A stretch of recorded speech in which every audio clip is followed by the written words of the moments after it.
ओम श्री परमात्मने नमः। अथ तृतीयोऽध्यायः। अर्जुन उवाच जायसी चेत्कर्मणमस्ते मता बुद्धिर्जनार्दन तत्किं कर्मणि घोरे मां नियोजयसि केशव।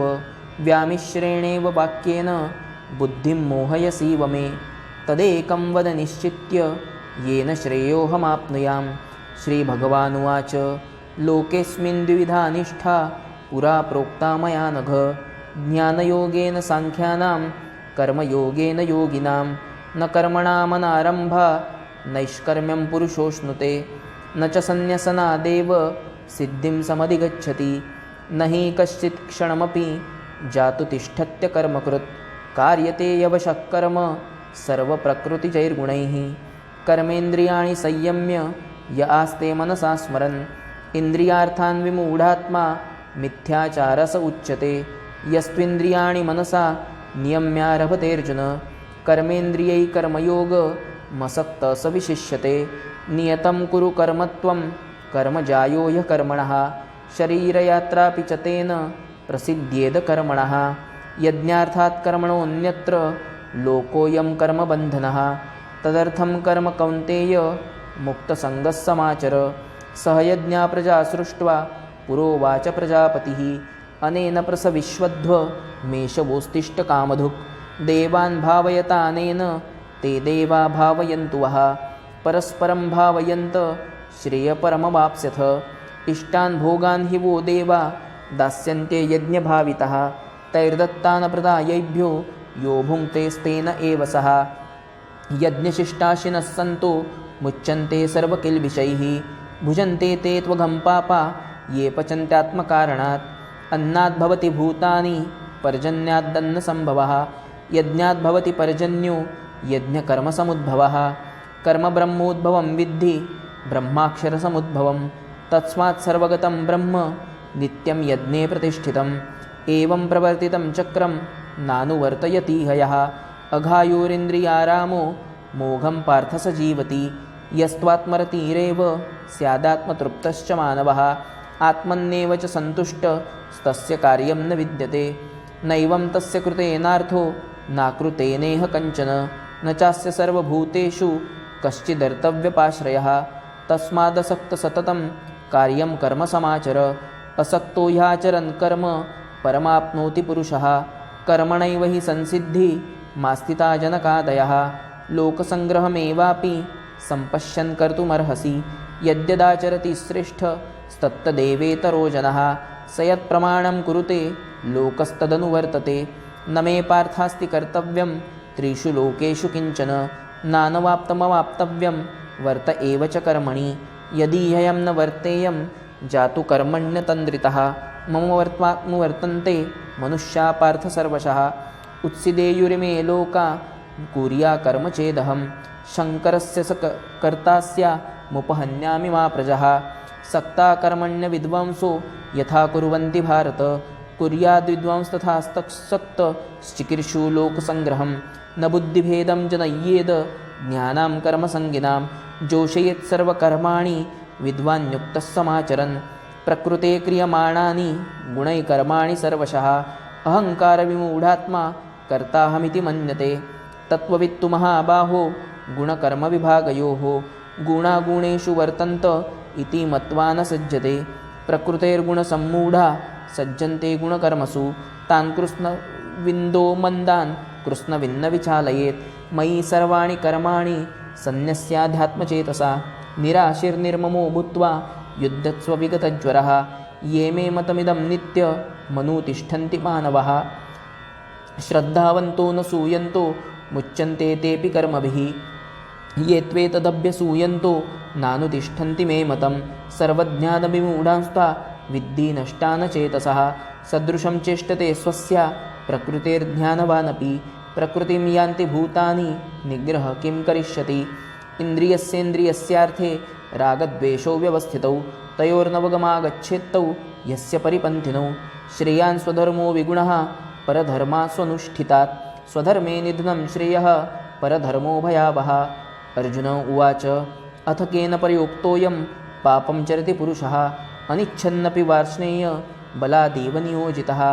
श्रीभगवानुवाच काम एष क्रोध एष रजो गुणसमुद्भवः महाशनो महापाप्मा विद्येहनमिह वैरिणं धूमेनाव्रियते वह्निर्यथा दर्शुमलेन च यथोल्बेनावृतो गर्भस्तथा तेनेदमावृतम् आवृतं ज्ञानमेतेन ज्ञानिनो नित्यवैरिणा कामरूपेण कौन्तेय दुष्पुरेणानलेन च इन्द्रियाणि मनोबुद्धिर्स्याधिष्ठानमुच्यते एतैर्विमोहयत्येष ज्ञानमावृत्य देहिनं तस्मान् त्वमिन्द्रियाण्याद्यौ नियम्य भरतर्षभ पाप्मानं प्रजहीहेनं ज्ञानविज्ञाननाशनम् इन्द्रियाणि पराण्याहुरिन्द्रियेभ्य परं मनः मनसस्तु परा बुद्धिर्यो बुद्धे परतस्तु सः एवं बुद्धे परं बुद्ध्वा स्तंस्तस्भ्यात्मानमात्मना जहि शत्रुं महाबाहो कामरूपं दुरासदम् ॐ तत्सदिति श्रीमद्भगवद्गीतासूपनिषत्सु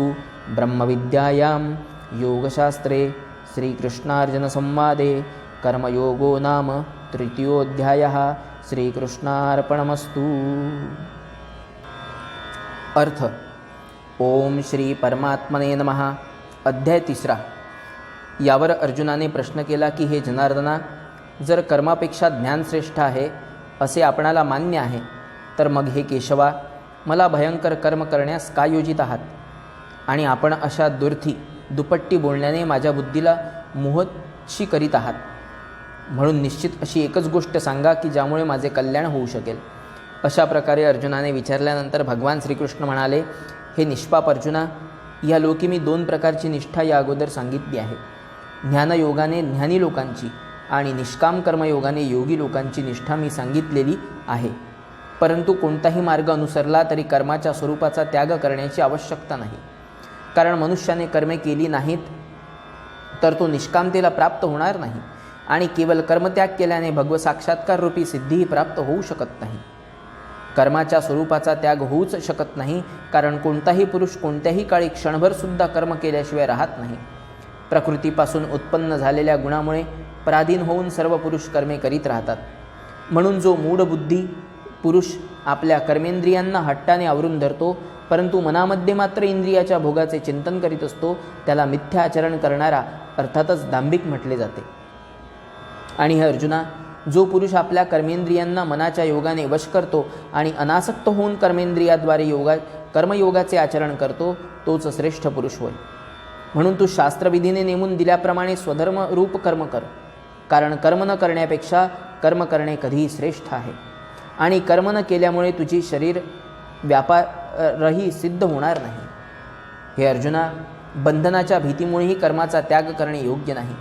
कारण यज्ञासाठी अर्थात भगवत प्रित्यर्थ केलेल्या कर्माशिवाय दुसरी कर्मे करणारा मनुष्यसुद्धा कर्माद्वारे बांधला जातो.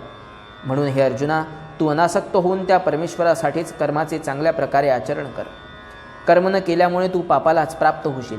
कारण प्रजापती ब्रह्माने कल्पाच्या आरंभी यज्ञासहित प्रजा उत्पन्न करून म्हटले की या यज्ञाच्या योगाने तुमची वृद्धी होवो आणि हा यज्ञ तुम्ही उच्छिलेल्या मनोकामना पूर्ण करणारा होवो आणि तुम्ही लोक या यज्ञाद्वारे देवांची उन्नती करा आणि देवता लोक तुमची उन्नती करोत. अशा रीतीने तुम्ही परस्पराबद्दलचे कर्तव्य समजून प्रगती करीत राहून परमकल्याणाला प्राप्त व्हाल. आणि यज्ञाने निवृत्त झालेले देवता लोक तुम्हाला न मागताही तुमचे प्रिय भोग अर्पण करतील. त्यांनी दिलेल्या भोगांना जो पुरुष त्यांना न देताच उपभोगतो तो खरोखरच चोर आहे. कारण यज्ञातील राहिलेले उरलेले अन्न खाणारा श्रेष्ठ पुरुषच सर्व पापापासून मुक्त होतो. आणि जे पापी लोक केवळ शरीर पोषणासाठीच स्वयंपाक करतात ते पापाचेच भक्षण करतात. कारण सर्व प्राणी अन्नापासून उत्पन्न होतात. अन्नाची उत्पत्ती पावसापासून होते, पावसाची उत्पत्ती यज्ञापासून होते आणि यज्ञ कर्मापासून उत्पन्न होणार आहे. आणि ते कर्म तू वेदापासून उत्पन्न झाले आहे असे समज. वेद अविनाशी परमात्म्यापासून उत्पन्न झाले आहेत. म्हणून सर्वव्यापी परम अक्षर परमात्मा नेहमी यज्ञामध्ये प्रतिष्ठित असतो. हे पार्था, जो पुरुष या लोकामध्ये सुरू असलेल्या सृष्टीचक्रानुसार वर्तन करीत नाही, अर्थात शास्त्रानुसार कर्मे करीत नाही, तो इंद्रिय सुखे भोगणारा पापी आयुष्याचा पुरुष आपले जीवन व्यर्थ जगत असतो. परंतु जो मनुष्य आत्म्याचे ठिकाणीच प्रीती ठेवून परमात्म्यातच तृप्ती आणि संतुष्ट असेल, त्याला कोणतेच कर्तव्य राहत नाही. कारण या संसारात त्या पुरुषाला कर्म करण्याचेही काही प्रयोजन असत नाही आणि कर्म न करण्याचेही काही प्रयोजन असत नाही. तसेच त्याचा संपूर्ण भूतमात्राच्या ठिकाणी कोणत्याही प्रकारचा स्वार्थाचा संबंध नसतो. त्याच्याद्वारे केवळ लोकांच्या हितासाठीच कर्मे केली जातात. म्हणून तू अनासक्त होऊन नेहमी कर्तव्य कर्माचे चांगल्या प्रकारे आचरण कर. कारण अनासक्त पुरुष कर्मे करीतच परमात्म्याला प्राप्त करून घेत असतो. अशा प्रकारे जनकासारखे ज्ञानीपुरुष आसक्तीरहित कर्माच्या योगानेच परमसिद्धीला प्राप्त झाले आहेत. म्हणून लोकसंग्रहाकडे दृष्टी ठेवून तू सुद्धा कर्म करण्यासच योग्य आहेस. कारण श्रेष्ठ पुरुष जे जे आचरण करतात त्याचप्रमाणे दुसरे पुरुष आचरण करतात. श्रेष्ठ पुरुष ज्याला प्रमाण मानतात लोक देखील त्याला अनुसरून वर्तन करतात. म्हणून हे अर्जुना, मला तिन्ही लोकात काहीही कर्तव्य नाही तरीसुद्धा मी कर्मातच वर्तन करत असतो. कारण मी सावधान होऊन कदाचित कर्मात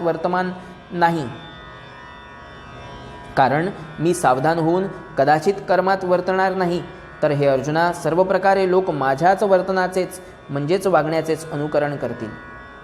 आणि जर मी कर्म करणार नाही तर हे सर्व लोक भ्रष्ट होतील. आणि मी वर्णसंकर करणारा होईन आणि साऱ्या प्रजेला मारणारा म्हणजेच घात करणारा होईन. म्हणून हे अर्जुना, कर्मामध्ये आसक्ती असलेले अज्ञानी लोक जसे कर्म करतात तसेच अनासक्त होऊन लोकशिक्षण देण्याची इच्छा बाळगणाऱ्या विद्वान लोकांनी सुद्धा कर्मे करावीत. म्हणून ज्ञानी पुरुषाने कर्मामध्ये आसक्ती ठेवणाऱ्या अज्ञानी लोकांच्या बुद्धीमध्ये भ्रम निर्माण करू नये. अर्थातच त्यांच्या मनात कर्माविषयी अश्रद्धा निर्माण करू नये.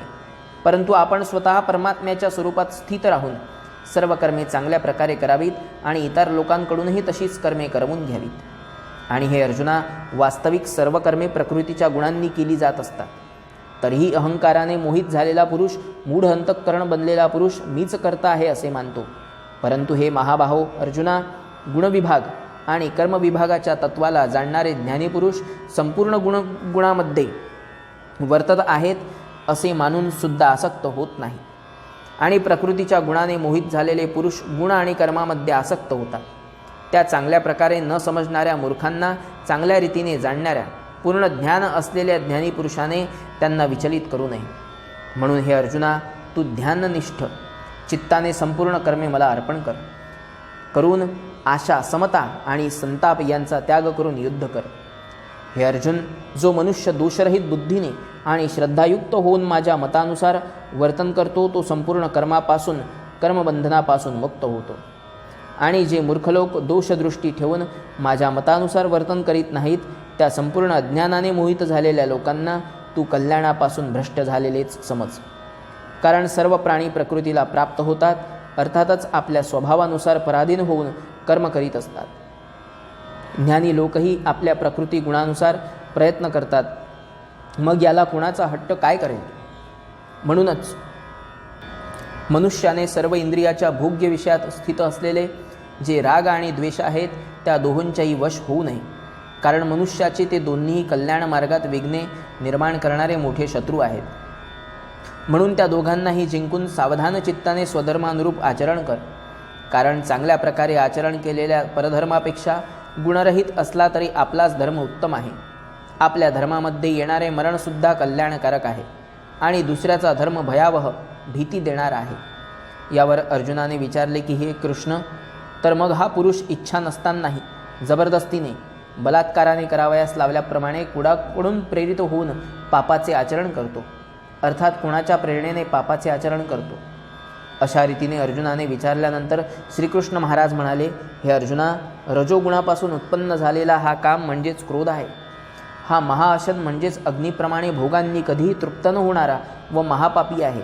यालाच तू याविषयी वैरी मान. ज्याप्रमाणे धुराने अग्नी आणि मळाने म्हणजेच धुळीने आरसा आच्छादिला जातो तसेच त्याप्रमाणे वारेने गर्भ झाकलेला असतो, त्याप्रमाणे त्या कामाने हे ज्ञान आच्छादिले आहे. आणि हे अर्जुना, ह्या अग्निप्रमाणे कधीही तृप्त न होणाऱ्या कामरूपी ज्ञानी लोकांच्या नित्य वैर्याने हे ज्ञान झाकून टाकले आहे. इंद्रिये, मन आणि बुद्धी ही कामाची निवासस्थाने म्हटली जातात. आणि हा काम मन, बुद्धी आणि इंद्रियाच्या योगाने ज्ञानाला झाकून टाकून या जीवात्म्याला मोहित करतो.